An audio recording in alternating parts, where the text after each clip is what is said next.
Masama ba madalas magsalsal?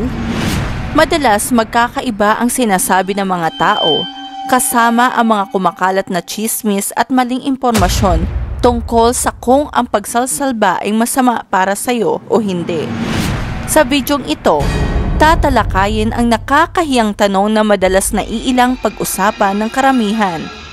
Ito ba ay kung masama magparao sa sarili, lalo na kung madalas? At kung di naman, gaano kadalas pwede para hindi makasama? Ano ang maaaring masamang epekto kung sakali man? May masamang epekto ba ito sa kalusugan o isipan? Una sa lahat, alam natin na ang pagsalsal ay nagdudulot sa iyong katawan ng paglabas ng ilang hormones. Ang pagsalsal ay maaaring umudyok ilabas ang mga hormones na may positibong epekto sa iyong mood at kalusugan ng katawan. Halimbawa, ang dopamine, endorphins, at oxytocin ay mga tinatawag na happiness hormones na konektado sa paglabas ng stress at pamparelax. May mga pagkakataon din na ang pagsalsal ay maaaring makatulong sa pakiramdam kapag nalulungkot, base sa mga pag-aaral. Habang ang oxytocin naman ay kilala bilang love hormone, na konektado sa pagkakaroon ng koneksyon ng magpartner. Ayon sa isang pag-aaral noong 2005, mahalaga ang oxytocin sa paglabas ng stress at pagbawas ng pag-alala. Ginagawa ito sa pamamagitan ng pagbaba ng blood pressure at cortisol levels. Ang cortisol ay isang hormone na konektado sa stress.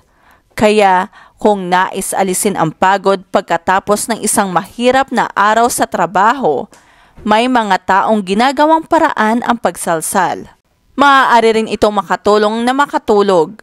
Base sa kwento ng maraming tao, nakakaantok pagkatapos magsalsal. At siguro, hindi rin ito nakakapagtaka. Dahil ang oxytocin at endorphins ay konektado sa pamparelax, kaya't nakakatulong ang pagsalsal sa iyong tulog, lalo na kung ang stress at pag-aalala ay nagiging sagabal sa pagtulog. Ngunit hindi laging positibo ang mga epekto. Kahit na mayroong napatunayang mga benepisyo, may mga tao na may masamang karanasan sa pagsalsal. Maaaring ayaw mo ang pakiramdam o labag ito sa iyong paniniwala o relihiyon, o maaari ring wala kang interes dito. Okay lang naman iyon. Piliin mo man gawin o ayaw mo magsalsal, nasa sayo ang desisyon. May mga tao na nakakaranas ng mga negatibong damdamin dahil masama ito sa tingin ng lipunan o espiritual na aspeto. Halimbawa, sa ilang mga relihiyon, itinuturing na kasalanan ang pagsalsal. Kaugnay dito, kailangan banggitin na walang direktang nakasaad sa Biblia na bawal magsalsal.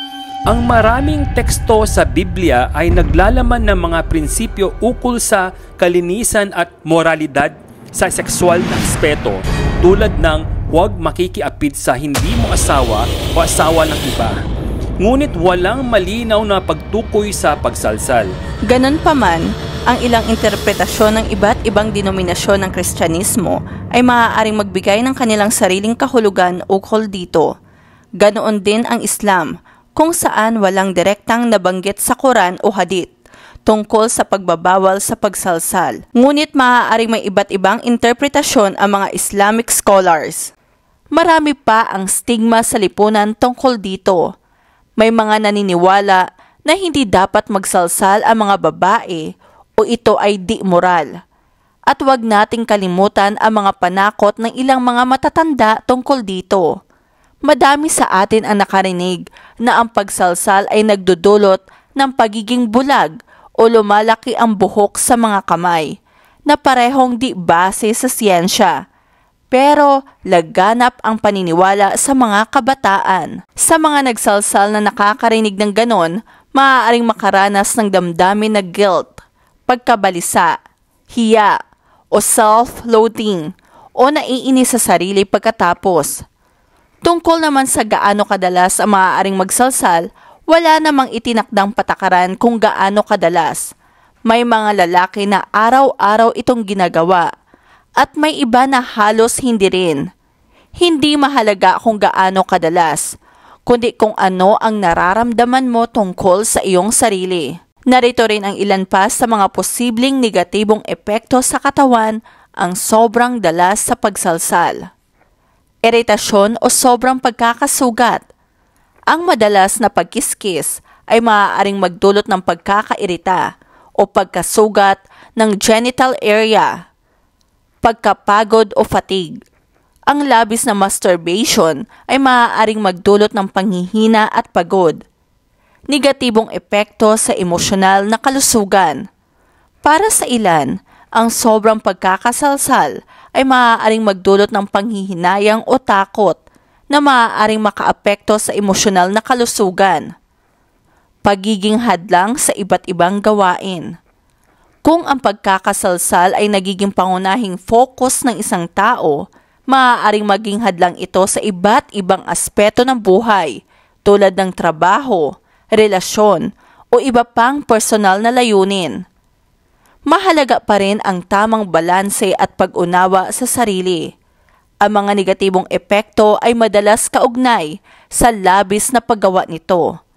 Kaya't ang tamang balanse at pag-unawa sa sarili ang mahalaga. Kung nararamdaman mo na ito na nakakaapekto na sa iyong kalusugan o pang-araw-araw na buhay, maaaring makatulong ang pagkonsulta sa profesional na pangkalusugan tulad ng doktor o psychologist.